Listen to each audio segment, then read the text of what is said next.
seperti itu. Ketika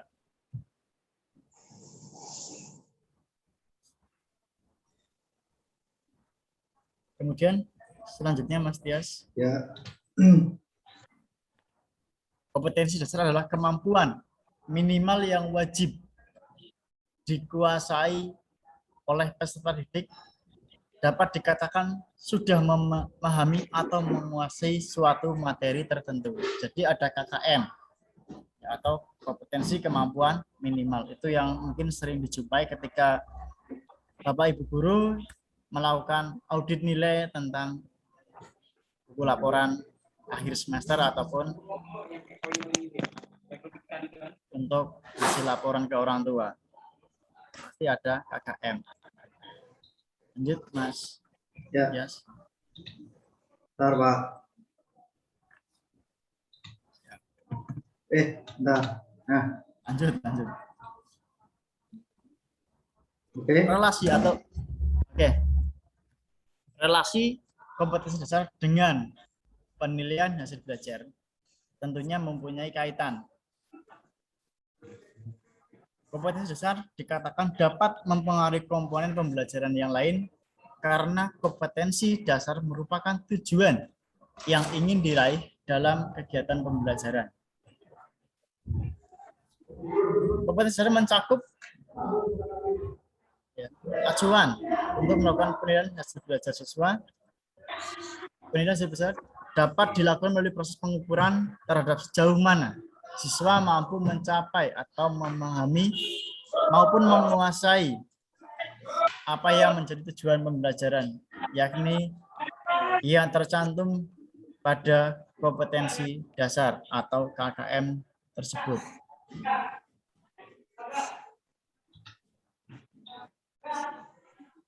Untuk kesimpulannya, pengumpulan informasi pencapaian hasil belajar peserta didik membutuhkan teknik dan instrumen penilaian serta prosedur analisis sesuai dengan karakteristik penilaian masing-masing. Jadi kita tidak bisa menyamakan antara pelajaran A dan pelajaran B untuk pengumpulan informasinya. Kemudian mengetahui capaian atau tercapainya KD atau kompetensi dasar, kita sebagai pendidik harus merumuskan sejumlah indikator pencapaian kompetensi atau IPK. IPK digunakan sebagai acuan penilaian. Jadi untuk kita melakukan penilaian tidak boleh lepas dari indikator pencapaian kompetensi yang telah kita buat. Kalau dikembangkan boleh, kalau dikurangi jangan. Kemudian kesesuaian penilaian dengan kompetensi terletak pada proses penyusunan dan pelaksanaan penilaian yang harus merujuk pada indikator-indikator kompetensi dasar yang harus dicapai oleh peserta didik. Jadi harus sesuai antara IPK, KD, dan juga indikator kesesuaian penilaiannya. Jadi kita tidak boleh lepas dari itu semua.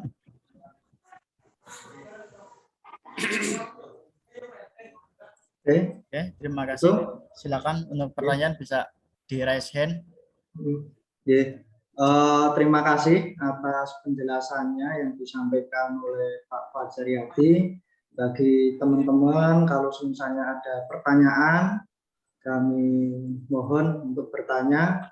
Saya batasin untuk pertanyaannya 3 pertanyaan terlebih dahulu. Monggo.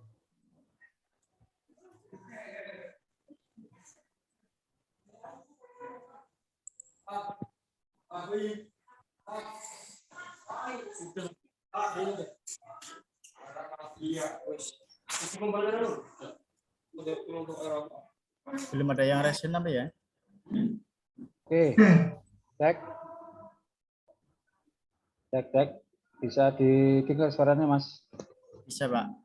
Oke. Ini untuk siang ini mungkin saya mau tanya, kita nanti di sini modelnya adalah model sharing saja, ya. barangkali nanti ada teman-teman yang lebih paham daripada saya. Nanti mohon kita sama-sama belajar lagi biar pada kesempatan ini kita bisa terkesan hidup ya untuk presentasinya ya.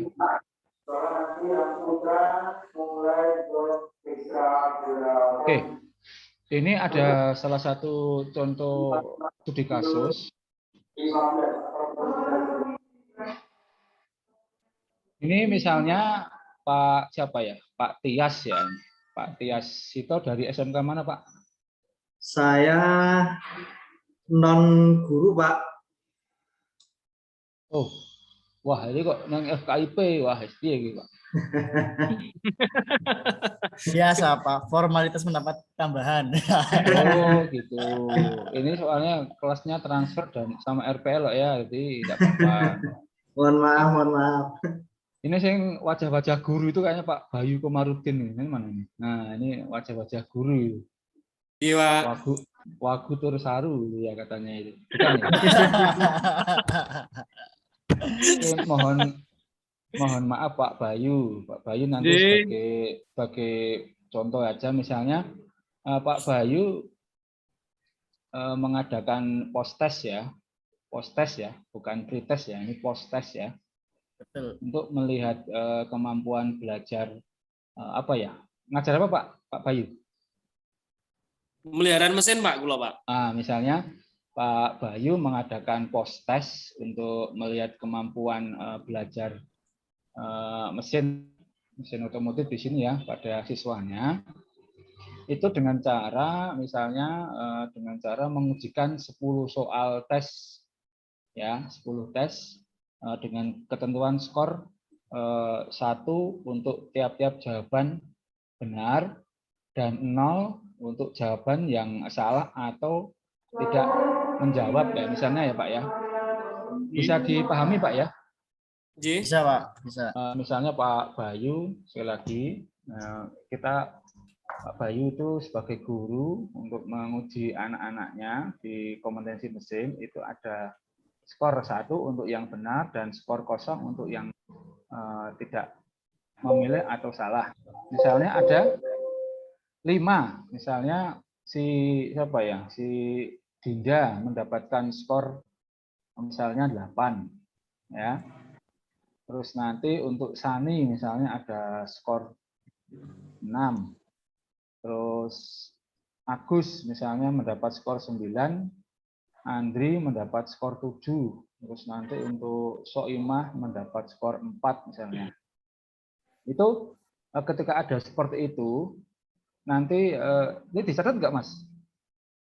Iya, saya tulis Pak. Oke, itu karena kita belajar tentang penilaian pembelajaran ya, karena pembelajaran itu tetap ada yang dinilai ya. Dalam hal ini ada siswa kita itu nanti bagaimana untuk misalnya KKM-nya itu adalah nilainya sebesar 70. Dari kelima tadi, itu bagaimana untuk menilai seperti itu? Ada penilaian skor ya itu ya. Karena ada penilaian bentuk skor dan penilaiannya bentuk kualitatif. Artinya sikap dan sebagainya. Tapi kali ini adalah penilaian skor nanti bisa diwujudkan dengan berupa angka atau huruf.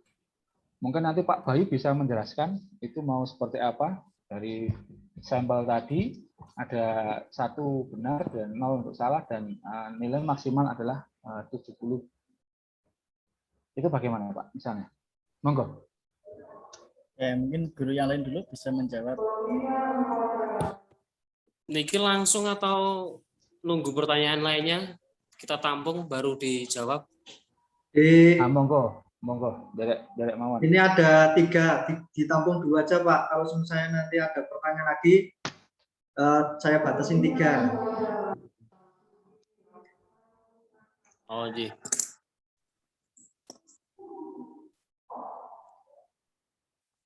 Jadi langsung dijawab? Nah, kalau misalnya teman-teman nggak ada yang bertanya, ya langsung dijawab aja Pak. Nanti kalau ada pertanyaan 2 lagi gitu. Oh. Nah, nunggu-nunggu nanti waktunya habis. Siap, Ji. Mohon izin. Sebelumnya, Assalamualaikum warahmatullahi wabarakatuh. Waalaikumsalam warahmatullahi wabarakatuh. Pak tadi siapa Pak Arfi. Arfi, Pak Arfi. Pak Arfi. Jadi, nyun pangapunten Pak Arfi dan teman-teman. Jadi nanti di sini sifatnya kami hanya sharing gitu. Nanti kalau terdapat kekeliruan, kesalahan, gitu, tolong dimaklumi dan nanti saling memberikan masukan berdasarkan pengalaman-pengalaman yang sudah kita lakukan selama ini. Tadi poinnya di Pak Arfi adalah kita melaksanakan post-test atau kemampuan belajar pada satu kompetensi dasar dengan uji soal tes, kemudian dengan 1 poin untuk true dan 0 untuk false. Dan di sini diberikan contoh ada 5 siswa dengan perolehan skor yang berbeda. Jadi ada yang 8, ada yang 6, ada yang 9, 7 dan kemudian sedangkan KM adalah 70. Kemudian tadi bagaimana kita nanti untuk menyelesaikan hal ini, mengatasi hal ini dalam pembelajaran. Sebelumnya mohon maaf, nanti kalau ada hal yang kurang berkenan, nopo salah, saya sudah menjawab, nanti bisa dikoreksi bersama. Jadi begini, berdasarkan pengalaman, apabila di dalam pembelajaran sudah tertarget bahwasanya KKM memang 70, kemudian diuji soal tes ada 10 soal tes dan diperoleh skor yang berbeda-beda, artinya kita akan mengelompokkan siswa. Jadi ada yang kita kelompokkan di pemahaman yang high, kemudian middle, dan low-nya. Nah, kemudian pengolahannya setelah itu artinya kita akan ada tambahan pemberian materi untuk siswa-siswa tersebut di dalam satu kita kelompok-kelompokkan. Nah, lanjut setelah itu nanti kita bisa evaluasi lagi setelah beberapa kali kita berikan treatment yang kelompok middle dan low-nya, yang tengah dan low, artinya kita berikan treatment. Nah, kita berikan treatment, kemudian indikatornya kita lakukan untuk evaluasi kembali. Kita lakukan evaluasi kembali sampai paling tidak untuk siswa-siswa yang ada di kelas tengah dan ada yang di low, itu untuk bisa mencapai di KKM-nya. Sementara seperti itu Pak, nyuwun pangapunten atas jawabannya, mungkin bisa ditambahkan dengan teman-teman yang lain, Pak Fajar, Pak Arfi.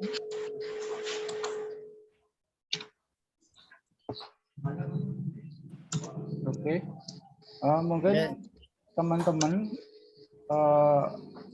saya minta kesepakatan aja kalau di tempat panjenengan itu misalnya tadi ada si Dinda misalnya itu menguasai materi dengan baik dan berkompeten.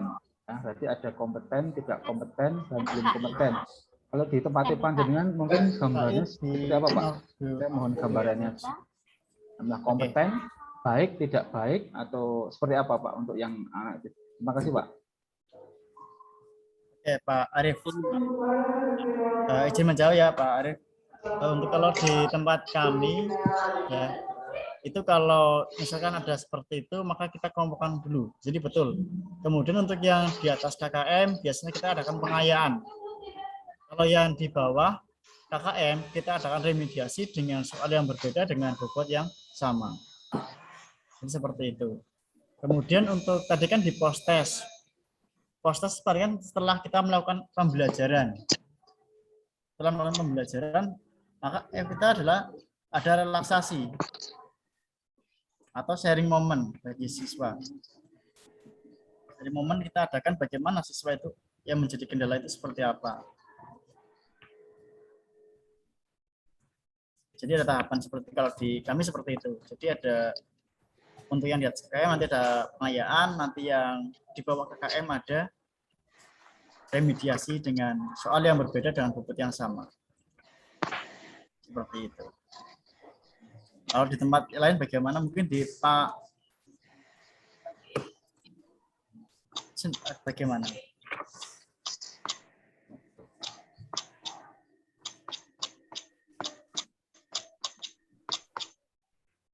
Karena di setiap sekolahan kan beda ya Pak ya. Ada yang menggunakan baik, tidak baik ya. Ada juga yang kompeten, belum kompeten. Itu saya juga masih mencari literasi yang bagus gitu. Seperti apa gambar dari teman-teman yang lain mungkin? Ada Kalau banyak, di sekolah saya, 25. Pak.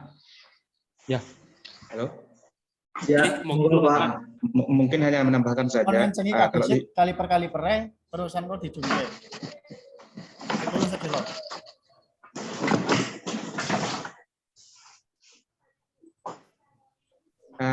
kalau di sekolah saya, Pak, mungkin yang diujikan itu kembali adalah soal yang tidak lulus saja. Kalau yang sudah lulus, yang soal yang sudah bisa dijawab dengan benar tidak diujikan lagi. Hanya soal yang tidak bisa dijawab saja diulang kembali. Ini itu saja, Pak.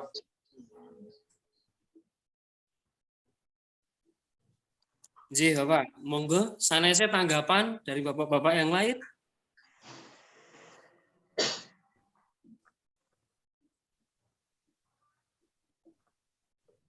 Masih ada waktu 9 menit lagi nih, teman-teman. Kalau misalnya ada pertanyaan, dipersilakan. Monggo Pak Kajir, Mbak Rizky. Pak Kajir. Kalau Pak Kajir ilmunya lebih tinggi gitu. Pak Kajir, monggo Pak Kajir.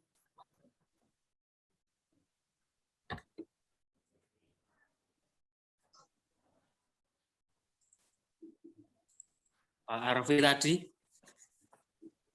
Ya, monggo yang lain. Pak. Monggo, yang lain monggo. Kita sharing saja kok Pak. Santai aja. Saya juga lagi belajar ini. Sami mencari ilmu ini. Saya mengikuti arus ini. Jangan. Monggo Mas Luffy. Monggo Mas Luffy. Mas Luffy. Guru senior, monggo Mas Luffy.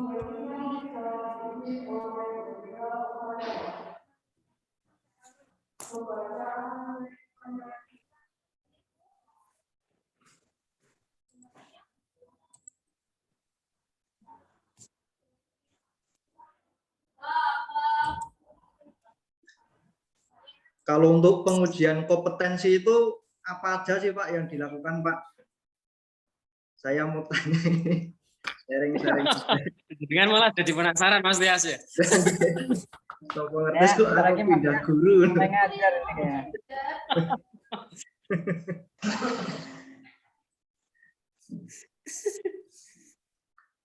Untuk kompetensi nanti kan kita dibagi Mas Tias. Jadi untuk bagaimana anak itu mengerjakan dengan 1 kali bimbingan, 2 kali bimbingan, atau 3 kali bimbingan, itu nilainya akan berbeda. Misalkan kita dapat apa? Biasanya ada BBL.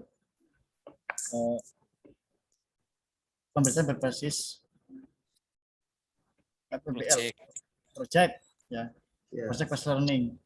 Kita memberikan project, kemudian anak itu masih bingung, kita bimbing berapa kali, nanti hasilnya akan berbeda. Dengan yang dibimbing 1 kali proyeknya langsung jadi, dengan yang dibimbing 2 kali nanti nilainya berbeda.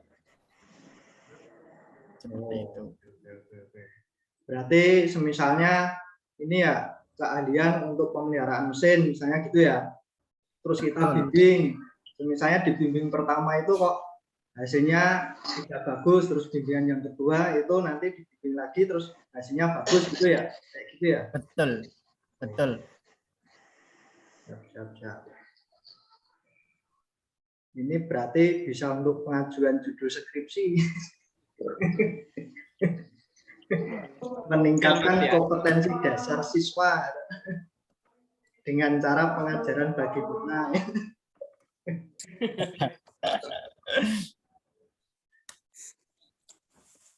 Nek Mas Tombak malah skripsinya serampung. Ya Pak Kajur ya di perintah anak buah sing rampung skripsinya kopi ganti nama. Pak Arfi Khairuddin, ada tambah lagi Pak? Oh, mungkin Suhu untuk niki Mas jenengan, siapa Pak, tadi? Suhu. Siapa tadi Pak? Siapa tadi namanya? Sing bukan guru tadi? Pak Saya Tias Mas, ya? Mas Tias Pak. Nggih, lho, Mas Pak. Tias itu di mana? Bengkel atau apa Pak? Kalau saya itu di konsultan pengadaan lahan Pak, Jalan Tol. Waduh, Beda jauh Pak. Joko Sembung ini wah. Makanya kan ketimbang saya pindah jurusan lama nerusinnya, saya nerusin transfer aja lah gitu loh Pak. Oh, oke. Nggih. Makanya kalau yang bengkel dengan Pak Guru, Nggih. itu kalau punya bengkel belum tentu guru, tapi guru nanti bisa buka bengkel kan gitu. Jadi ya bisa. Makanya saya dulu juga ngelola bengkel roda 2 ya toh, tapi saya juga belum masuk di pendidikan. Wah, aku nek meneng bengkel ora iso ndek murid ya toh. Nek aku neng sekolah ndek murid, engko murid iso dikaryakan di bengkel. Itu harapannya seperti itu. Neng itu dulu ya, dulu. Kalau Pak Arif sekarang di mana Pak? Kenapa? Sekarang ajar di mana? Pak Arfi ya, bukan Pak Arif. Ini Pak Arif ada lagi beda loh ini. Oh iya Pak Arfi. Wah, Arfi Khairuddin. Belum ngopi Pak ini. Ini saya itu anak buahnya Pak Probo, Pak Suryo, ya Pak Murtapo. Saya itu aku pendukung mereka sebenarnya gitu. Pak siapa ini? Pak Bambang itu. Saya di SMK Muhammadiyah Mungkit Pak. Mungkin bisa mampir. Mungkin 1 Pak 2. Mungkin itu aja 1. Oh iya. Wih, yang nggak jadi guru ada temennya aku. Pak Probo. Pak Probo itu enggak apa-apa, itu satu jalur ya, enggak apa-apa. Pak Tias ya enggak. Mungkin yang lain monggo teman-teman kalau ada yang perlu disampaikan. Oke, monggo, masih ada waktu 3 menit ini. Soalnya saya bikin link Zoom-nya 45 menit, mohon maaf. Itu bisa lanjut kok. Bisa 1 jam lebih bisa. Ya. Mungkin Pak Yitno dijawil barangkali ada Pak Yitno nyimak ya tadi.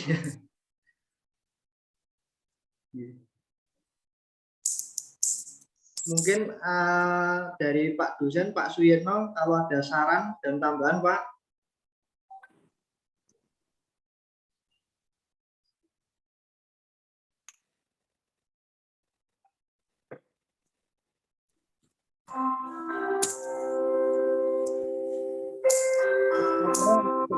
Boleh.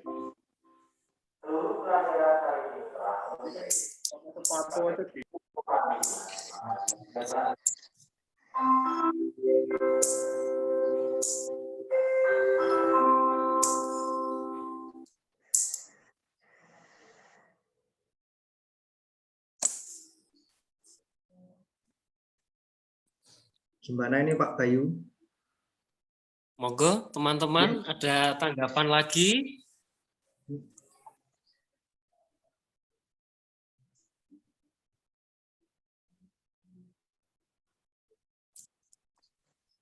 Oke, kalau nggak ada mungkin langsung share link presensi saja.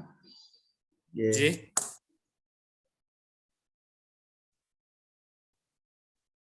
Di GC ya Pak ya? Kenapa?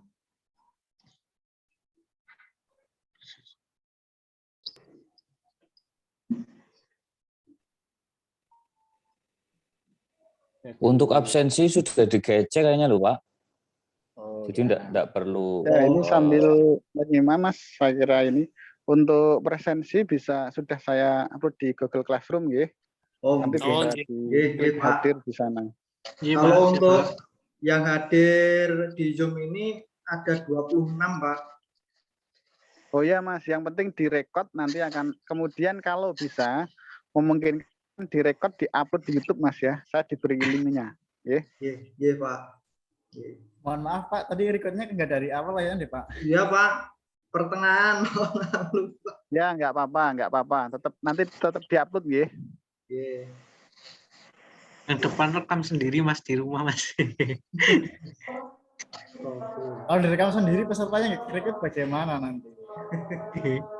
Oke, saya kira diskusinya itu cukup saya kira, dan tadi mohon maaf saya nggak bisa mengikuti dari awal sambil soalnya ini di Mitsubishi ya. Ya, Pak. Misi mana Pak Suyitno? Di Kebumen Mas, Kebumen Reja Abadi. Oh, Pak Rudi ya. Ketemu di sana nanti Pak. Dekat Pak dengan saya ini Pak. Saya mau ke situ Iya, masalahnya bisa. ini. Saya mau ke situ bentar lagi. Oke. Saya mau tahu ke sana deh, siap-siap.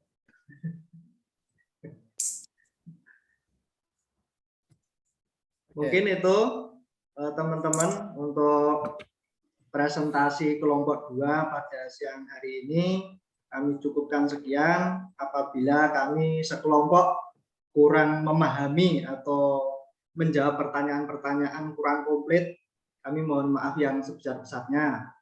Cukup sekian saja. Saya akhiri. Assalamualaikum warahmatullahi wabarakatuh. Warahmatullahi wabarakatuh.